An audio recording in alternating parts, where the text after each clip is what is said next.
And Samuel's word came to all Israel. Now the Israelites went out to fight against the Philistines. The Israelites camped at Ebenezer, and the Philistines at Aphek. The Philistines deployed their forces to meet Israel. And as the battle spread, Israel was defeated by the Philistines, who killed about 4,000 of them on the battlefield. When the soldiers returned to camp, the elders of Israel asked, "Why did the Lord bring defeat on us today before the Philistines? Let us bring the ark of the Lord's covenant from Shiloh, so that he may go with us and save us from the hand of our enemies." So the people sent men to Shiloh, and they brought back the ark of the covenant of the Lord Almighty, who is enthroned between the cherubim. And Eli's 2 sons, Hophni and Phinehas, were there with the ark of the covenant of God. When the ark of the Lord's covenant came into the camp, all Israel raised such a great shout that the ground shook. Hearing the uproar, the Philistines asked, "What's all this shouting in the Hebrew camp?" When they learned that the ark of the Lord had come into the camp, the Philistines were afraid. "A god has come into the camp," they said. "Oh no! Nothing like this has happened before. We're doomed. Who will deliver us from the hand of these mighty gods?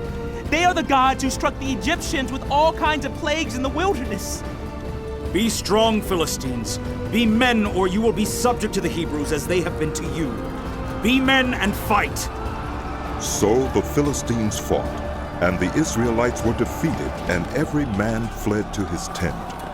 The slaughter was very great. Israel lost 30,000 foot soldiers. The ark of God was captured, and Eli's 2 sons, Hophni and Phinehas, died.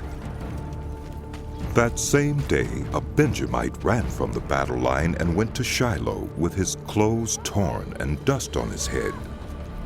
When he arrived, there was Eli sitting on his chair by the side of the road watching, because his heart feared for the ark of God.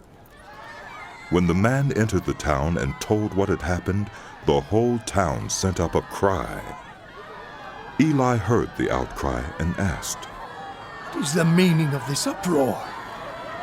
The man hurried over to Eli, who was 98 years old and whose eyes had failed, so that he could not see. He told Eli, "I've just come from the battle line. I fled from it this very day." Eli asked. "What happened, my son?"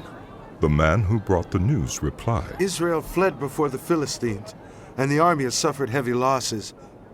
Also, your 2 sons, Hophni and Phinehas, are dead, and the ark of God has been captured." When he mentioned the ark of God, Eli fell backward off his chair by the side of the gate.